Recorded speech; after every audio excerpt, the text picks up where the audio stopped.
रमज़ान जे महीने में निकिरी ॾिसो त केतिरी आबादी आहे मस्जिद में। असां सम्झो आहे त मस्जिद आबाद करण जो नालो आहे भली छत लॻाइण। असां सम्झो आहे त मस्जिद आबाद करण जो नालो आहे भली टाइल लॻाइण, मार्बल लॻाइण।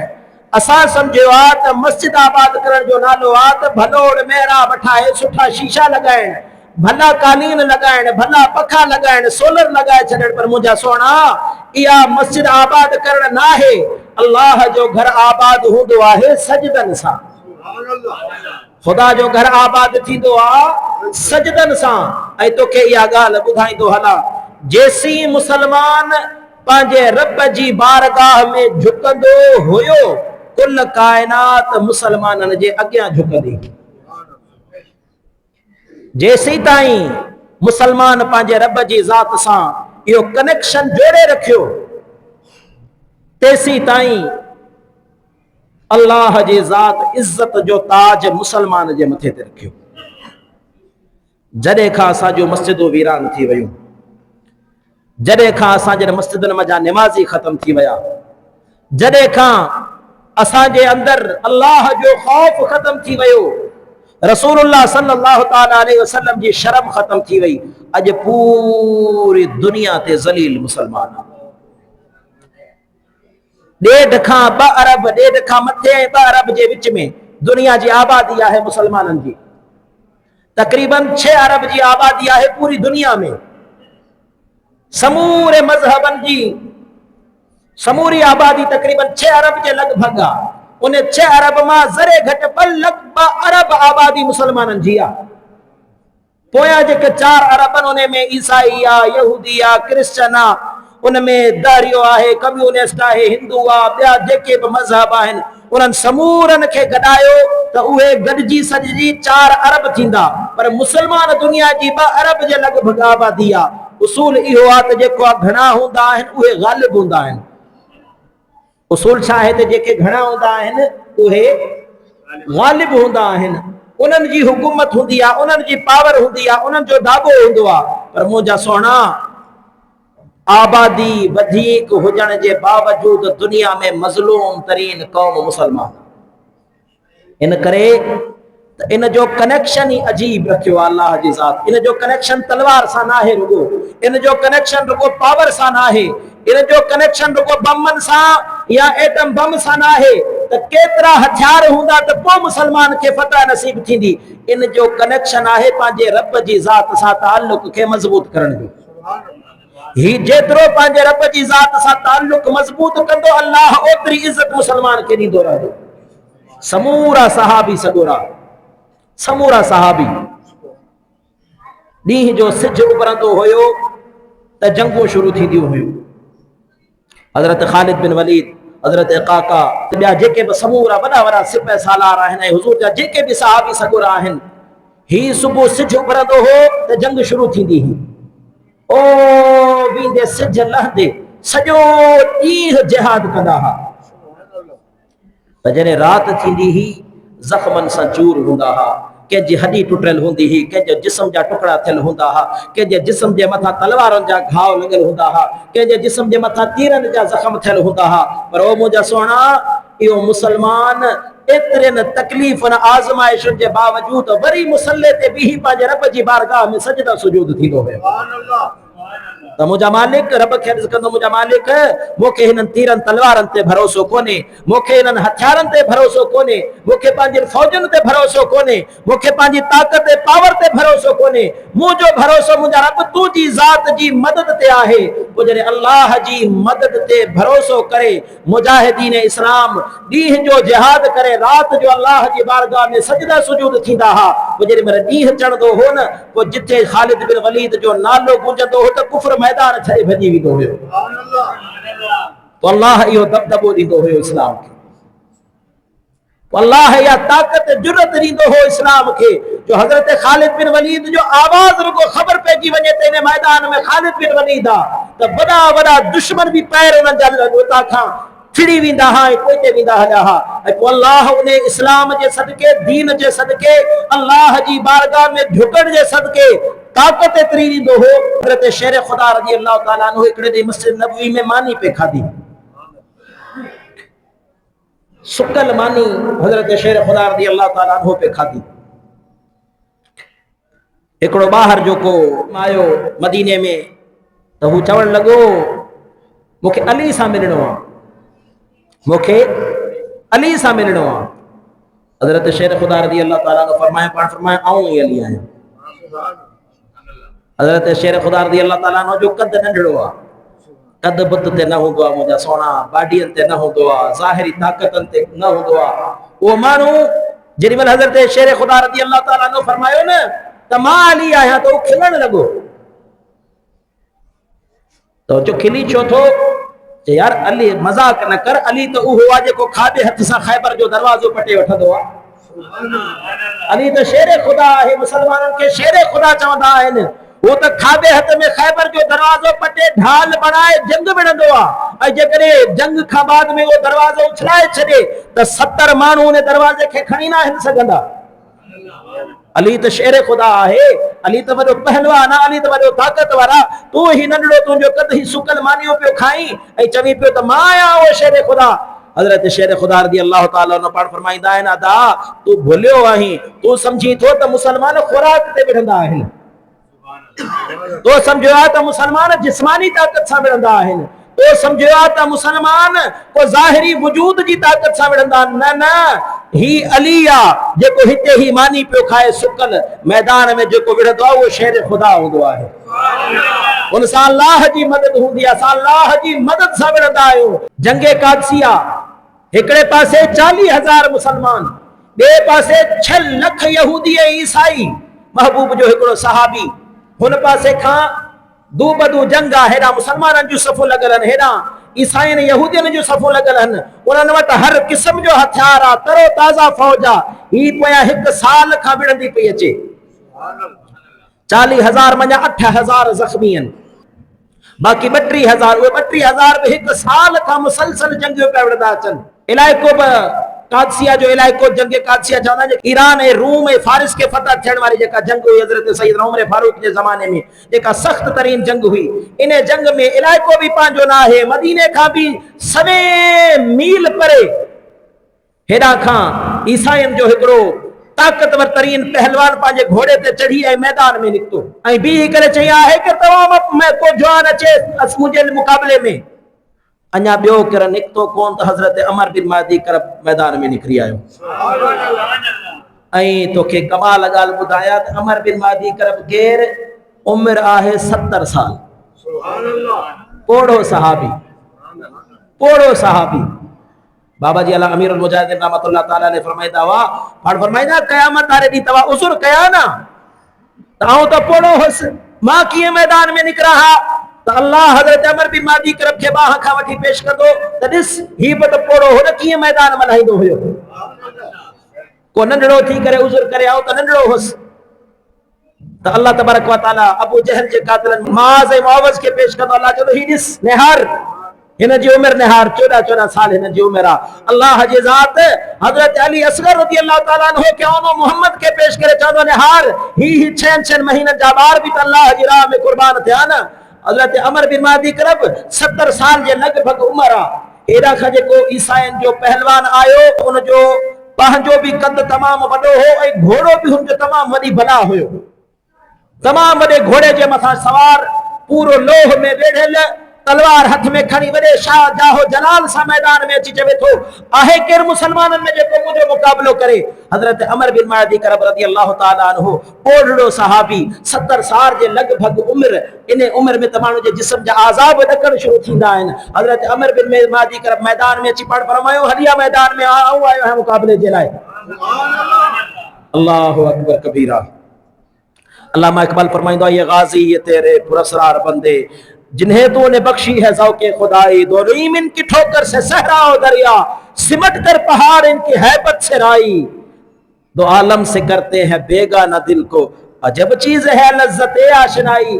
अल्लाह अकबर। ये हुए मानून हज़रत अमर बिन महदी करब छा कयो, जेॾीमहिल मैदान में आया ना त पोड़ड़ो सहाबी, घोड़ो उनजो 7 फुट जो घोड़ो, 7 फुट उनजो पंहिंजो कद। हज़रत अमर बिन महदी करब उन जे घोड़े खे ही पुठियां ही ॿई हथ विझी उन जे पुछ खे काबू कयो। घोड़े जी पुछ के काबू कयो। पाण फरमायो तो सा त मुकाबलो पो थींदो, अग में पंहिंजे घोड़े खे चयो त पंहिंजी पुछ त छॾाए। अल्लाह अकबर। ये गाज़ी ये तेरे पुरस्कार बंदे। पुरस्कार चइबो आहे जेके सम्झ में ई न अचनि, ॿी के दुनिया जी मखलूक। ये गाज़ी ये तेरे पुरस्कार बंदे जिन्हें तूने बख्शा है ज़ौक़े खुदाई। अल्लाह अकबर। दोनी में इनकी ठोकर से सहराव दरिया, सिमट कर पहाड़ इनकी हैबत से राई। अल्लामा इकबाल चए थो त जॾहिं उमर अमर बिन मादी करब जरा मैदान में बींदा हा न त पोइ पहाड़ भी डिगी जीअं हिकिड़ो बारी जो ज़र्रो हुजे हीअं करे थी वेंदा हा। जबल भी उन्हनि जे अॻियां घबराइजी वेंदा हा त इहे मैदान जा हुर आया आहिनि मैदान में। हज़रत अमर बिन मादी करब रज़ी अल्लाह ताला अन्हु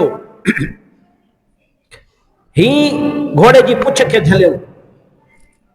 ही झले पाण फरमायो घोड़े पंहिंजे के चओ हाणे पुछ छॾाए ॾेखारे तो सां मुकाबलो तबाद में करे। इंसान जे घोड़े जो भी मुकाबलो थींदो आहे, पर इहा ताक़त उहा आहे जेका अल्लाह जी बारगाह में झुकी सजदन में नसीब थींदी आहे, जेका पंहिंजे रब जी ज़ात सां कनेक्शन जोड़ण में नसीब थींदी आहे, जेका पंहिंजे रब जी ज़ात खे राज़ी करण में इहा ताक़त नसीब थींदी आहे।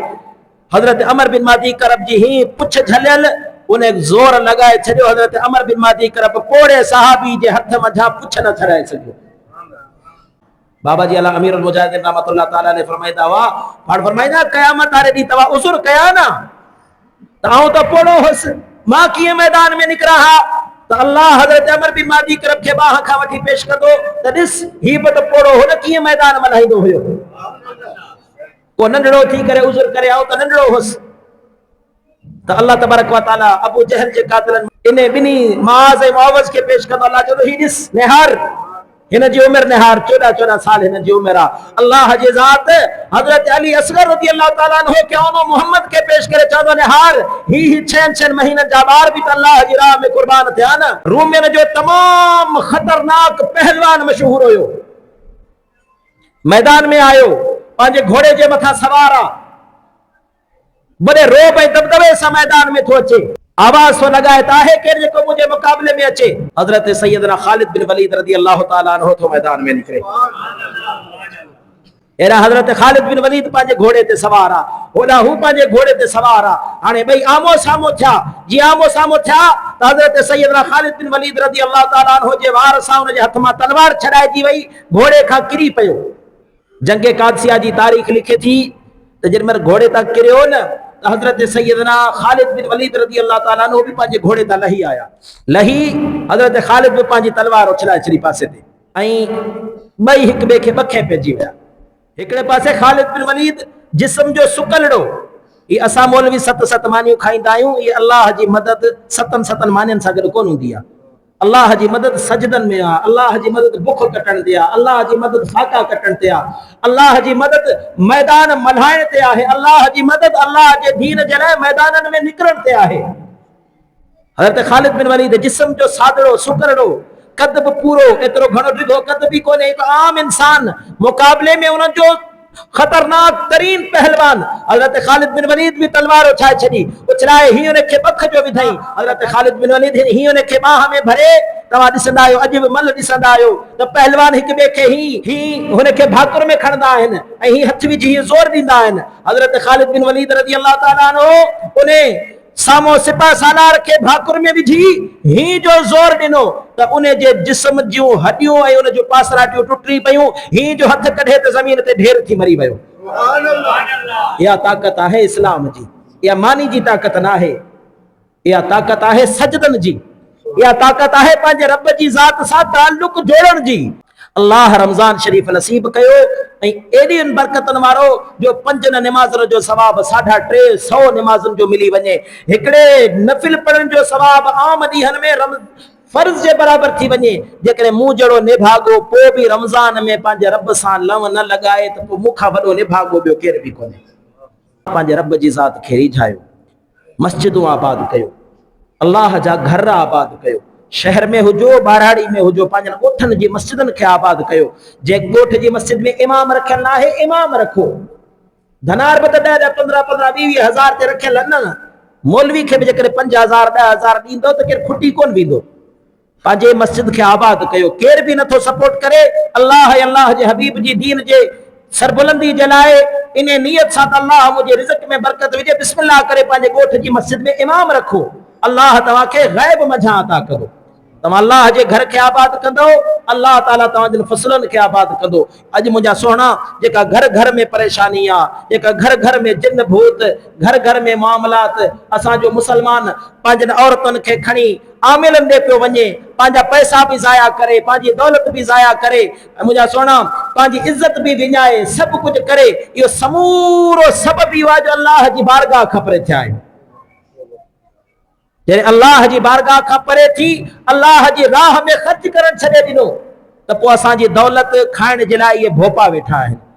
असांजे मुल्क में त वरी घणी लानत आहे असांजे इलाइक़े में हिंदुअनि ॾे वञण जी, ईसाइनि यहूदियुनि हिंदुअनि खां तावीज़ वठण जी, अमलियात कराइण जी।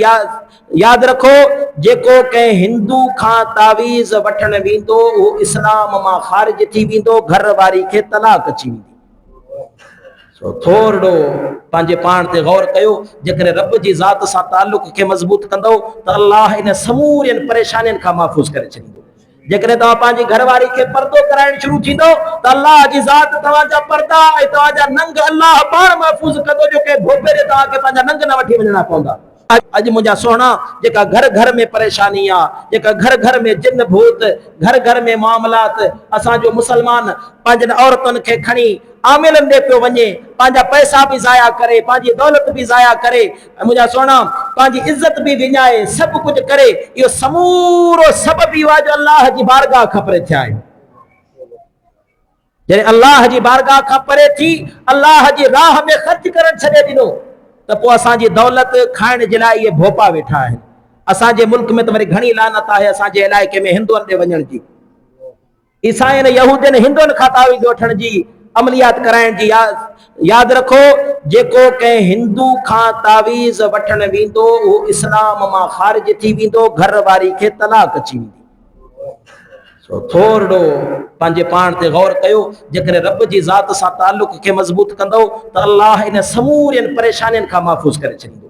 जेकॾहिं तव्हां पंहिंजी घरवारी खे पर्दो कराइण शुरू थींदो त अल्लाह जी ज़ात तव्हांजा पर्दा ऐं तव्हांजा नंग अल्लाह पाण महफ़ूज़ कंदो, जो के भोपे ते तव्हांखे पंहिंजा नंग न वठी वञणा पवंदा। अॼु असांजे मुआशरे मां पर्दो बि ख़तमु थी वियो, हया बि ख़तमु थी वई, ऐं मार पवे बेनज़ीर वारनि पैसनि खे हुन त हड़ इज़त विञाए छॾी। ख़ुदा जो कसम आहे, अहिड़ो त पिनणो ठाहे छॾियो, अहिड़ो त पिनणो ठाहे छॾियो जो चङा चङा माण्हू जेके शादियुनि मुरादियुनि ते बि पंहिंजनि औरतुनि खे ॿाहिरि कोन कढंदा हुआ, अॼु उहे मायूं वञी उते बैंकनि में बीठियूं आहिनि, मुड़ुस ॿारनि खे खणी हंज में कुंडनि में बीठा आहिनि, बाबा ख़ैर से बेनज़ीर जा पैसा। ऐं अल्लाह जी ज़ात तौफ़ीक़ ॾे, पंहिंजो कमाए पंहिंजो खायो, या ज़िल्लत जी रोज़ी में अदा कुझु न आहे रखियल। ई ज़िल्लत जी रोज़ी सां करे पेट कोन भरबो आहे, पेट उन रोज़ी सां भरबो आहे जेको अल्लाह पंहिंजे खज़ाननि मझां अता करे। इंसान कंहिंखे ॾेई केतिरो खाराईंदो, अल्लाह पंहिंजनि खज़ाननि मां ॾे त पेट भरबा आहिनि। धूड़ विझो इन्हनि पैसनि खे जंहिंमें तव्हांजी इज़त महफ़ूज़ न रहे, धूड़ विझो इन्हनि पैसनि खे जंहिंमें तव्हांजी औरतुनि जी इज़त महफ़ूज़ न रहे। ही मामलात ॾिसो पिया आस पास तव्हांजे साम्हूं, कहिड़ी औरतुनि जी इज़त महफ़ूज़ रही आहे। हर चौथे ॾींहुं मामलात ॾिसो पिया न, अल्लाह शल पनाह ॾे, अल्लाह शल पनाह ॾे, फलाणे पैसा कढण वारे, बेनज़ीर जा पैसा कढण वारे फलाणे जी इज़त में हथ विझी छॾियो, फलाणे जी इज़त में हथ विझी छॾियो, फलाणे जी छोकिरी भॼाए वियो, अल्लाह जा बानड़ा। इहो इन करे थियो जो तव्हां पंहिंजा नंग पाण महफ़ूज़ न रखिया, ऐं इन करे जो तव्हां पंहिंजे रब जी ज़ात सां कनेक्शन ख़तमु करे पंहिंजे मदीने वारे साईं जे महबूब जी शरीयत ते पाबंदी न कई। जॾहिं शरीयत ते पाबंदी न कई, हिजाब खे, पर्दे खे अहमियत न ॾिनी, जॾहिं तव्हां पाण पंहिंजो पर्दो लाथो त अल्लाह बि बेआबरू करे छॾियो। मुंहिंजा सुहिणा, इहा इज़त काइनात जी वॾे मां वॾी शइ, वॾे मां वॾो खज़ानो इज़त आहे। न्याणी जी इज़त काइनात मां वॾे मां वॾो खज़ानो आहे। पंहिंजी इज़त, पंहिंजी न्याणी जी इज़त महफ़ूज़ कयो, अल्लाह जी बारगाह सां ताल्लुक़ मज़बूत कयो। अल्लाह जी बारगाह सां ताल्लुक़ मज़बूत थियो त जंहिंजो रब तंहिंजो सभु। मार पवे बेनज़ीर वारनि पैसनि खे हुन त हड़ इज़त विञाए छॾी। जेकॾहिं रब जी ज़ात सां ताल्लुक़ खे मज़बूत कंदो त अल्लाह इन समूरियुनि परेशानियुनि खां महफ़ूज़ करे छॾींदो। जेकॾहिं तव्हां पंहिंजी घरवारी खे पर्दो कराइण शुरू थींदो त अल्लाह जी ज़ात तव्हांजा पर्दा ऐं तव्हांजा नंग अल्लाह पाण महफ़ूज़ कंदो, जो के भोपे ते तव्हांखे पंहिंजा नंग न वठी वञणा पवंदा। अॼु असांजे मुआशरे मां पर्दो बि ख़तमु थी वियो, हया बि ख़तमु थी वई, ऐं मार पवे बेनज़ीर वारनि पैसनि खे हुन त हड़ इज़त विञाए छॾी। खुदा जो कसम एड़ो त पिनणो ठाए छडियो, एड़ो त पिनणो ठाए छडियो जो चंगा चंगा मानू जेके शादिन मुरादन ते पंहिंजन औरतन के बाहर कोन कढंदा हा, अज उहे मायूं वञी उते बैंकन में बीठियूं आहिन, मुड़स ॿारन खे खणी हंज में कुंडन में बीठा आहिन। बाबा ख़ैर से बेनज़ीर जा पैसा अज अल्लाह जी ज़ात तौफीक देव पंहिंजो कमाए पंहिंजो खायो, या ज़िल्लत जी रोज़ी में अदा कुछ ना आहे रखियल। ई ज़िल्लत जी रोज़ी सां करे पेट कोन भरबो आहे, पेट उन रोज़ी सां भरबो आहे जेको अल्लाह पंहिंजे खजानन मझां अता करे। इंसान कंहिंखे ॾेई केतिरो खाराईंदो, अल्लाह पंहिंजनि खजाननि मां ॾे त पेट भरबा आहिनि। धूड़ विझो इन्हनि पैसनि खे जंहिंमें तव्हांजी इज़त महफ़ूज़ न रहे, धूड़ विझो इन्हनि पैसनि खे जंहिंमें तव्हांजी औरतुनि जी इज़त महफ़ूज़ न रहे। ही मामलात ॾिसो पिया आस पास तव्हांजे साम्हूं, कहिड़ी औरतुनि जी इज़त महफ़ूज़ रही आहे। हर चौथे ॾींहुं मामलात ॾिसो पिया न, अल्लाह शल पनाह ॾे, अल्लाह शल पनाह ॾे। फलाणे पैसा कढण वारे, बेनज़ीर जा पैसा कढण वारे फलाणे जी इज़त में हथ विझी छॾियो, फलाणे जी इज़त में हथ विझी छॾियो, फलाणे जी छोकिरी भॼाए वियो। अल्लाह जा बानड़ा, इहो इन करे थियो जो तव्हां पंहिंजा नंग पाण महफ़ूज़ न रखिया, ऐं इन करे जो तव्हां पंहिंजे रब जी ज़ात सां कनेक्शन ख़त्म करे पंहिंजे मदीने वारे साईं जे महबूब जी शरीयत ते पाबंदी न कई। जॾहिं शरीयत ते पाबंदी न कई, हिजाब खे पर्दे खे अहमियत न ॾिनी, जॾहिं तव्हां पाण पंहिंजो पर्दो लाथो त अल्लाह बि बेआबरू करे छॾियो। मुंहिंजा सोहणा, इहा इज़त काइनात जी वॾे मां वॾी शइ, वॾे मां वॾो खज़ानो इज़त आहे। न्याणी जी इज़त काइनात मां वॾे मां वॾो खज़ानो आहे। पंहिंजी इज़त, पंहिंजी न्याणी जी इज़त महफ़ूज़ कयो, अल्लाह जे बारगाह सां ताल्लुक़ मज़बूत कयो। अल्लाह जी बारगाह सां ताल्लुक़ मज़बूत थियो त जंहिंजो रब तंहिंजो सभु।